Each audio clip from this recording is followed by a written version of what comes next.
into the range on every occasion. He made it as slow as he wanted to make sure he could hit the targets, knowing that he could out-sprint everyone on the last lap if it came to that. And it was an imperious performance by Fourcade on that occasion. He must intimidate, and he's certainly, the way he walks, the way he looks intimidating. He's a really nice guy, but he must intimidate all of the rest of the athletes in this field. How do you beat that man? Makavev, that's good. Now, how about the time, though? 8:18 makes 8:48 look pedestrian.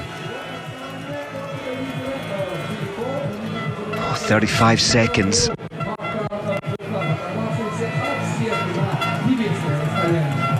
And looking tired, Makavev. Carl-Johan Bergman, he could do with a couple of good races to just give himself some motivation for the summer months of training ahead. Nice way to finish. Nice way to finish, but over a minute outside the best. He's going to be just a couple of seconds up on Uliane Bjorndalen of Norway.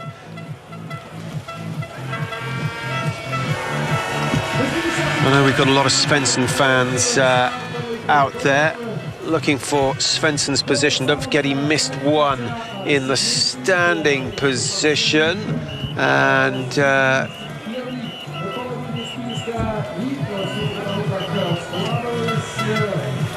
Terje Boe for Norway in 11th place at the moment. Svensson in fact, Terje Boe in 19th, and Svensson in 18th. Tim Burke just coming across the line. I missed Tim's shooting score, Mike. That was good from Tim. He did miss one, but at 8th position, only 1:03 behind, so he's only, what, 43 seconds off second place for tomorrow. Sorry, 23. Missed it. What happened there? I think... So the jury, there'll be a stopwatch on whatever's happening here. If it's a technical issue with the targets, very rarely do you see that happening in a World Cup. Christiansen, the new man for the Norwegian team. Volkov coming across 2:40 behind. That's just about a kilometre off the pace tomorrow. It's only at...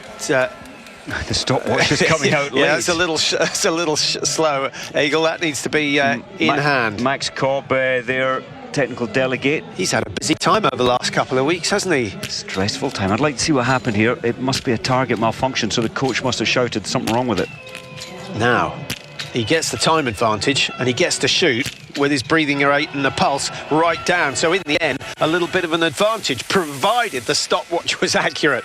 But there'll be a stadium clock as well. So I don't think Hjelland is going to be the man who determines how much time he gets back. Well, this is interesting. Of course, IBU have 2 cameras on the range and all the athletes, so he will get exactly the time if it was a malfunction with the target. So this is looking good for Christiansen.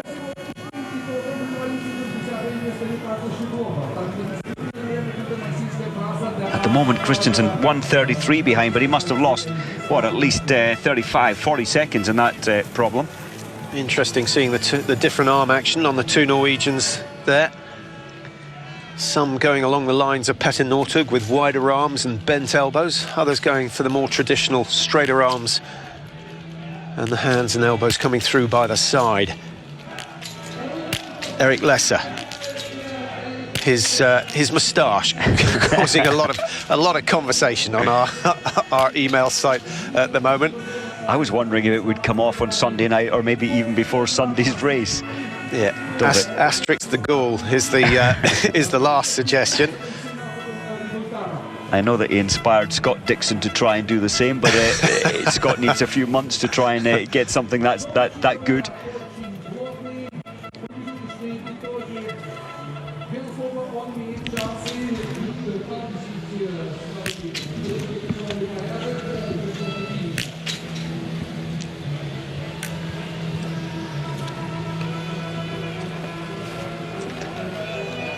Petrovic has had a good year and able to get into that top 1/3 of the field and good shooting, and that's a good feeling, and it's good biathlon.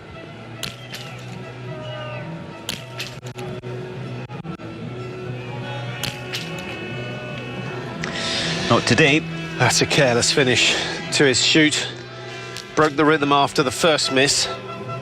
and I think that got him thinking, which can always be dangerous. There's Andy Bernbacher. He's looking pretty chuffed with himself. He's lying in third place at the moment. Fourcade, Hofer, Bernbacher are the three leaders, and with most of the big names going in Group 1, Mike, he might be starting to think that he's going to stay there, and if he does, that's a good haul of World Cup points. He'll pick up 48 World Cup points if he stays in third position. And the way that Andy loves the pursuit competition, he's only starting, at 39, he's only 4 seconds behind Hofer for second place. The Austrians will be happy. Landetinger's in 4, Simoneder in 5 at the moment. Just looked at some of the ages of the Austrian team, Mike, and we've got Suman on 36. I think Mesetic is 36 as well. Freddie Pinter's 35. They need some young, fresh blood in there. They're developing well, though. They've got 4 biathlon schools. They give young biathletes an education and full-time biathlon. They're certainly developing a whole lot of juniors.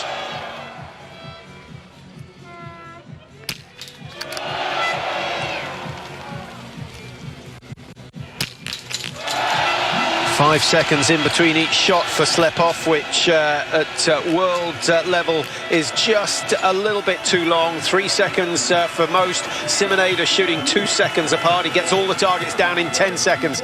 So Slepov can improve there, but this is still a fine performance so far. 31.6 outside. If he can keep that margin, he'll move into second place. It's not likely to happen, but he can take some positives out of his position at the moment.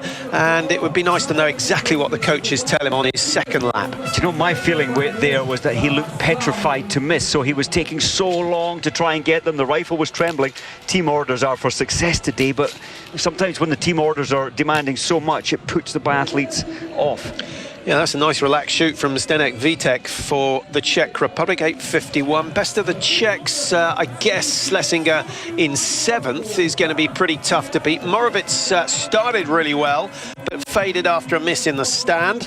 And Vítek comes in after the first lap, down in 41st position. Well, 5 out of 5 in the stand will push him up. Now, Simon Fourcade, he's on a number of people saying that they'd like to see Simon win. I think that's really because they're sympathetic because his younger brother's thrashing him day in, day out. He has the potential, Simon, to certainly get on the podium. He knows that.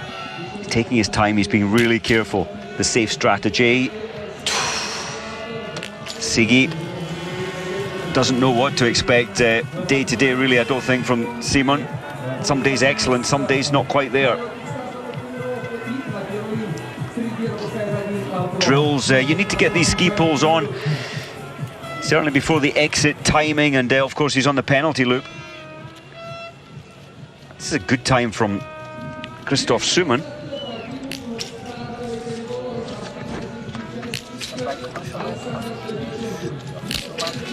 Second fastest into the range, Suman.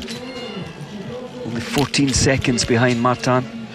Well, he's had 3 podium finishes here in Khanty-Mansiysk, so it goes down as one of his most successful venues, and that's not a bad start at all. 8:20 from Martin Fourcade, 8:33 is third place, and he won't be too far outside that. So Austria, who already have 2 in the top 5, could be looking at 3 in the top 6. Great run.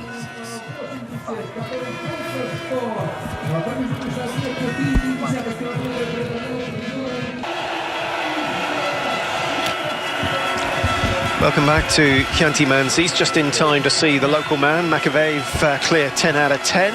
And the time, anything within a minute of the leader, is pretty healthy. We don't usually say that, but Martin Fourcade has produced a ridiculous time that no one has got any chance of matching whatsoever. 1:11 outside for Makeveev.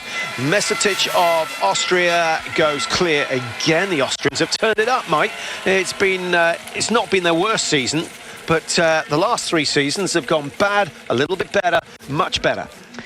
Yeah, last year, in fact, Mesetic was the best last year in 20th, ranked 20th in the world. Of course, Landetinger's 6th at the moment, so you're right. The poor years, the last couple, they're all coming back together, and it almost goes in a 4-year cycle. Now, Christoph Steffen hasn't made too many appearances so far this year. Nice to see him back, but a late start, number 66, and the reason the faster skiers went early, Mike, is because obviously local time, it's after 6 o'clock in the evening, the temperature's starting to fall, and once it gets down to -10, the snow gets slightly slower. Can you explain that to viewers who've never tried it? Yeah, so even though it's -14 when the first skier started, it's -16 now. As the crystals become colder, they become more aggressive or sharper, therefore they grip into the base of the ski. It's marginal, but it does make a difference over what, the 24-minute race. So a bit marginally, maybe even accounting for 11 to 15 seconds.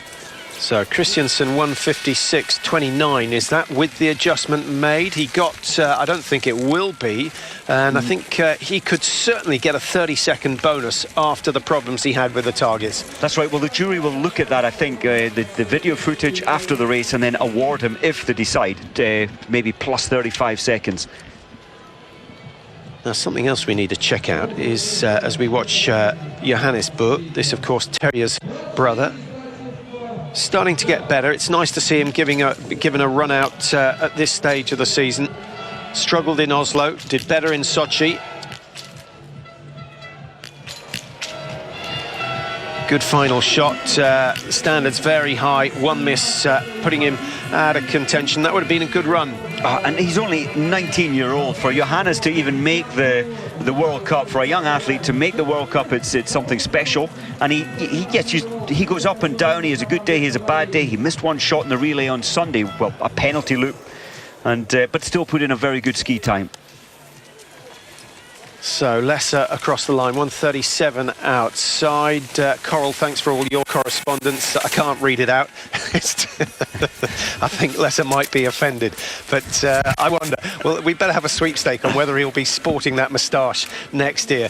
Don't let that take your attention off the fact that Lesser's actually done brilliantly this year. I think he surprised everyone, including the German team, with his performances early season. Faded a little, but he's certainly come back at the end of the season.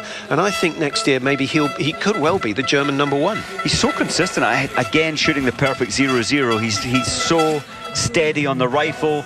He fades in just the last 3.3 kilometers. It's of course 3 loops of 3.3, so maybe that's an endurance or a maturity issue. He's only 24, and I think another summer he could really be contending every time for the podium. Yeah, and with a good run today, he might find himself in the top 15 of the overall rankings. Suman, let's have a look at his well, he's dropped well, down into 3rd place. He was 2nd, but the margins are still good. It looks bad at 20 seconds, but Martin Fourcade breaking the field massively.